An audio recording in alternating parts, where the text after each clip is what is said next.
Ladies and gentlemen, welcome to Let's Play Sorcerer King Rivals, an RPG strategy 4X game, like Masters of Magic or Fallen Enchantress, Legendary Heroes, for example. Very good game. It's actually the successor of Fallen Enchantress, Legendary Heroes. I've already made a Let's Play of that, although it was not a very good Let's Play because I loaded and saved a lot. There will be no loading and saving in this Let's Play, and if you like, I would make one more Let's Play of Fallen Enchantress, Legendary Heroes, because it's a great game. It's a lot more in-depth than this game is. For example, you can create your own or design your own troops. It's one of the best I've ever played. But so far for this game, what is special about Sorcerer King Rivals? Well, first of all, you're not fighting to win a war, you already lost it. Everyone lost it, except for the Sorcerer King, who's now the king of the world. And you're merely be allowed to left alive and to do your thing as long as you do not intervene with his becoming godhood. Of course you are. Like some other guys who are trying to snatch away that gold from him. However, you should always try to stay on good terms with the guy, not helping him to ascend or trying to delay his ascension to godhood and bring forth your own ascension to godhood. And that is kind of special about this game, because you are not the overwhelming power that is the Sorcerer King, and he can place troops wherever he wants on the map, and those troops are nearly unbeatable, or unbeatable better so to say, and that is the special. You really have to keep a low profile here. So with a new game, you have to choose from this 8 characters, leaders, so to say. Where are the differences? Well, they all have different skill trees. Each time your leader levels up, you can do that by collecting skill points. How that is done, I will show later in the game. And they all have different skill trees and special abilities. For example, the Dwarven King is extremely good on ice. He can even create ice and snow area. But the reason I'm not taking him is, although he can produce a lot of mana, for example, and although he can have a very big army, because army sizes are regulated here and downsized a bit, if you know what I mean. The problem is he needs a lot of cities for that. And cities draw the attention of our friend, the Sorcerer King, and are not that easy to defend, unless you're a guardian, but that's a different story.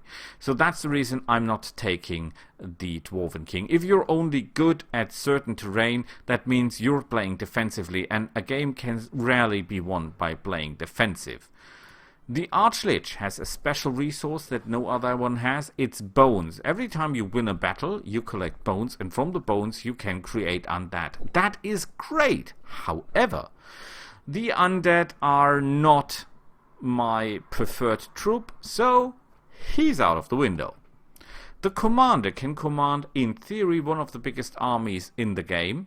The problem is, he's very specialized in these troops. He prefers melee troops, he can build special warriors called knights, and he lacks in other departments. So, while I like having a big army, I do not really like being forced to use melee units, where you're not directly forced, but he benefits most, or melee troops benefit most from his abilities.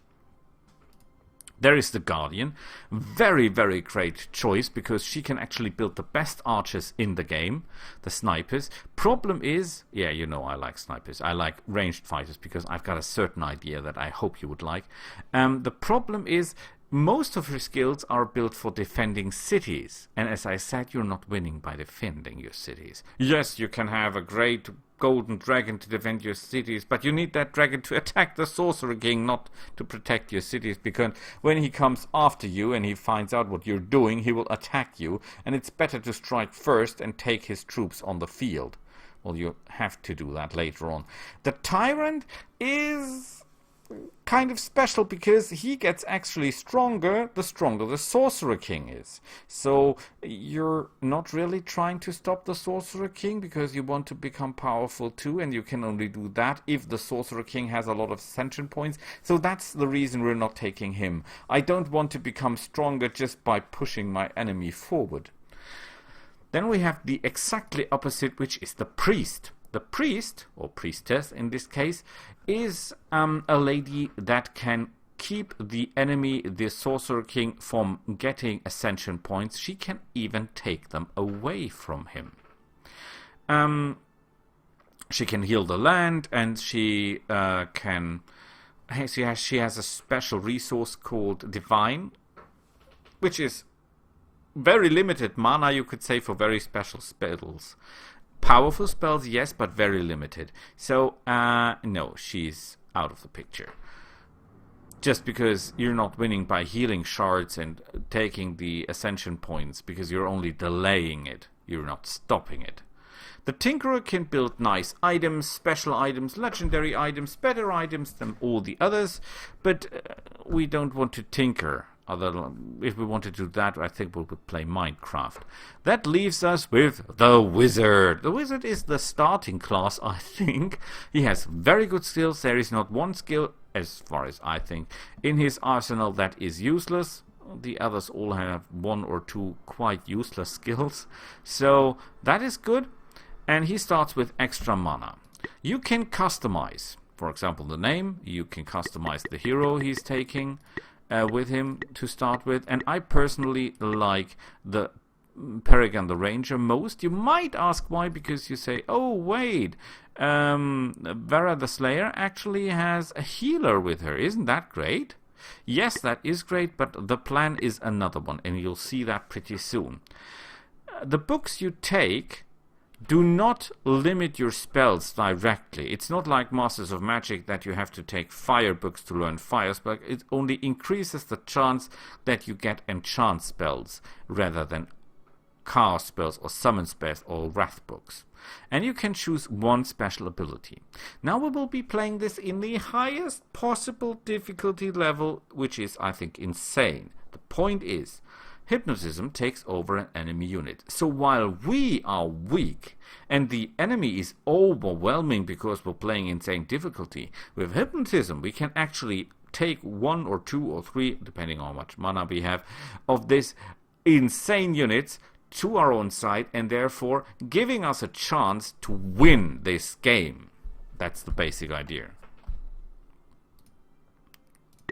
Of course we're taking huge, of course we're taking insane, we're taking common shards, which is the power source. The Sorcerer Kings wants to destroy them. To ascend, you want to keep them and to mine them for power points that you can use for mana, skills, or research. And slow ascension speed, so that we have a game to live on. So each leader you choose, now we have to choose which side, which sidekicks we have. Those guys are not necessarily on our side, though. They have their own heads. They might fight each other. They might join in with the Sorcerer King. We could put that to insane. Yeah, why not? They also be looking to ally with the Sorcerer King. May they. We'll see about that. Am I sure that I can beat this game? Hell no. I'm not even sure I could beat Sorcerer King Legendary Heroes if I put all my effort to it, but I could give it my best shot, and I will do that here. Now, to have pioneers in the beginning, some get lore points or skill points or something like that. For example, here we could say we want to rise an army, get extra troops in the beginning, or we say we want to have some extra items for our heroes in the beginning, or we could say we want to have pioneers in the beginning, or a logistic to have more logistics, build more mines, because in order to build mines and use resources on the strategic map, you have to have logistics, and an administrator for more food so that the city grows faster. I go for the pioneers, and so we'll see each other in the game in the next second. And here we are, our little nice city with 2 shards, which is good. We have some clay here which will help us producing. We have crystals over here. We have metal over here. We'll need them to produce special units. There are little chests here that we can collect. Maybe there is something in that we can use. There are, you see these stone circles? These are bandit camps. In the beginning we cannot really attack them, but they will produce troops to run around and disturb us, and we can use those troops to recruit them by the spell of hypnotism and be able to beat them, hopefully. What is what? Well, we have reports. There we can see the lieutenants of the Sorcerer King, how many shots are still intact, and how things are generally for our enemy. We can see our cities, it's just one. We can see what spells we can cast at the moment. You see Ascent slot to gain 1 logistics, add 3 materials, can stack, extra food to the city, which is nice. Does that have an upkeep? Actually not, I think we should keep that, cast that immediately. Boost the output of a controlled shard. But that's really costly, but this food thing actually makes sense. We can only enchant our city once, because we only have one essence. The more essence you have, that depends on the place where you build your city. The more essence you have, the more enchantments you can place on the city itself. In order to grow, the city needs a certain amount of food stocked up. So we can craft. At the moment we have no resources to craft, and we have no recipes to enchant our items. Our rivals, there's nothing known about our rivals except that they exist. We're in turn 1. That is the ascension meter, so you could say you can see how far the enemies and how far you are. You could cast a spell of ascendancy to boost your own point to godhood, but it costs you 50 money, which is a lot. We can put a spell in research. +1 food per level of the enchanted city can stack, though that's nice. We could learn healing, cloud walk, teleports the caster and their army to a tile in friendly territory. This is actually amazingly good, because if things go bad, we can just hop home. And mobility wins wars, as Napoleon said, and this guy, well, he was quite good at what he was doing. We can select on shard, armies, and garrisons. So, oh, yeah, here. Here we can see our power source. We can say, oh, we want more mana, we want more law, or we want more skills. In the moment, we want skills, which brings us to the skill tree, which is this one here. Every time we collect enough skill points, we can choose one of those skills. As you can see, these are skill trees, more or less. For example, Mentor, our units gain experience faster, then we get a free hero, then we get a bigger army, then we get faster, then we get a bigger army, and then we get all a level. Or we go this way, 40% faster experience gaining and +2 movement. Movement wins wars. This is +1, this is +3, so actually they're moving +2, so actually they're moving +3. This is more than I think every other one can do. The Dwarf Ice King can do double movement, but only on ice, so I'm not sure that is that good. We can do scholarship, forging, special items and that stuff. We can learn to cast additional spells in battles and cast better and cheaper, and we can learn to do more damage with our spells. We have 4 logistics, so we can actually use up 4 resources. For example, every time we get a shard, woo, skill points! Use the managed orb. We're doing that. But it takes some time for that thing to finish building, actually. And when we've done that, we will do the other one. And we'll get +3, so that actually doubles our income of skill points at this point. So, let's look into the city. We're now building the shrine. You can see what's around us here. We can build buildings, we can train units. In the beginning, the choices are not that much, but that will become bigger. It's not Fallen Enchantress, so we cannot create our own troops, which is very sad. Now, let's look at our armies. We've got the Ranger, and you will now see why I picked the Ranger. Not only he's a ranged fighter and capable, he has a very interesting skill tree, because this is all increasing his shots. Every one of the heroes has something to increase his damage. And he can call a falcon in, and he can get more loot.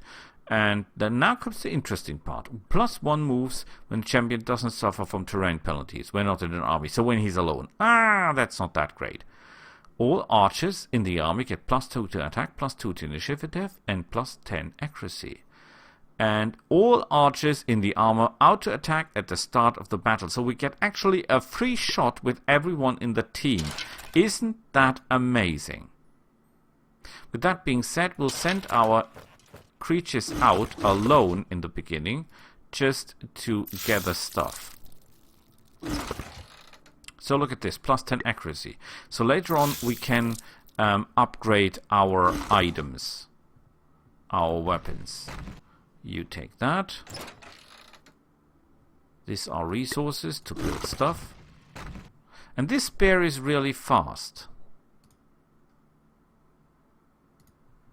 Okay, and we should send our pioneer off to scout. He's with the bowman, so he should be relatively safe. I say relatively because, of course, he can still be squished. But I want to find out what is around me before we do anything crazy. What do we have here? Looters. Monsters and ruffians. Target loses 50%. They can do poison.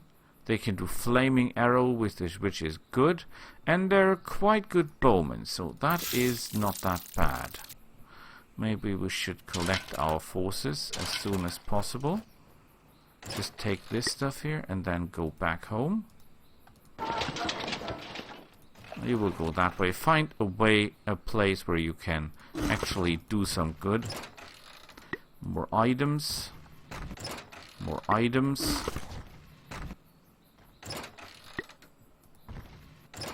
More items. Okay, so we will all consolidate down here. This thing is done, so we built this one here. Takes one turn and we're done. We're still collecting wonderful... Oh, come on. 6 points. Wonderful. We can now craft. We could, example, we can build a minor healing potion. That is not a great help.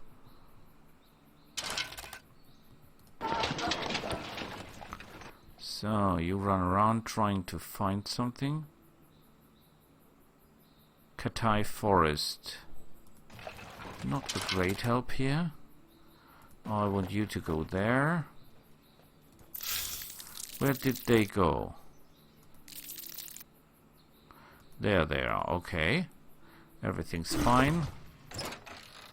More items to build on. Sovereign level up, excellent. We take this one here because we want to learn faster. We want to get better. We have a chance to build something and we're going for the garden because I want this city to level up fast so that we can get the clay pit.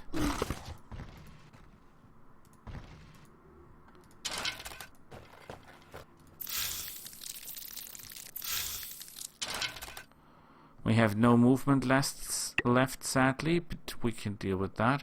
Ideal units, yes, you have not moved. Yeah, you might wonder, Boris, why are you not building something here at the shrine? Because the enemy is too close. And the enemy prevents me, as long as this is their sphere of influence, as long as these guys are alive, I cannot build anything in their territory. And there he is. Greetings, ruler of Attica. Your continued defiance of my beloved rule causes me to concern. My work with the shards should be of no concern to you. I understand your reluctance to accept another ruler. I'm willing to make confessions to demonstrate my desire of friendship. But you must alter as casted actions. Now the point is, if you do things that he likes, then he will give you stuff, but he will also ascend faster. Uh-oh. So he gives us someone to help us. But it did not give him points, though, so that's not that bad. What can this guy do? He increases food in the city where he's stationed. He cannot fight. He can equip staffs, so great. Will not participate in battles. However, his main order is to give me food. And it didn't damage us. it did not do is that well. It's actually quite good. Compared that we have a spell that increases. Oh, there are more of them. There is a team of ruffians, and there is a team of ruffians, but they're actually better. Okay, and look at the life points. Oh boy, we're in trouble. Could have hit us worse. Can you collect stuff? Yes. Perhaps we can find something more useful, like armor or something like that. That would be great. Oh, we're building the garden here. That is okay. We will be ascending soon. Good, but that is a story for another day, and then we'll fight those guys. Okay, see you all next time. Until then, bye.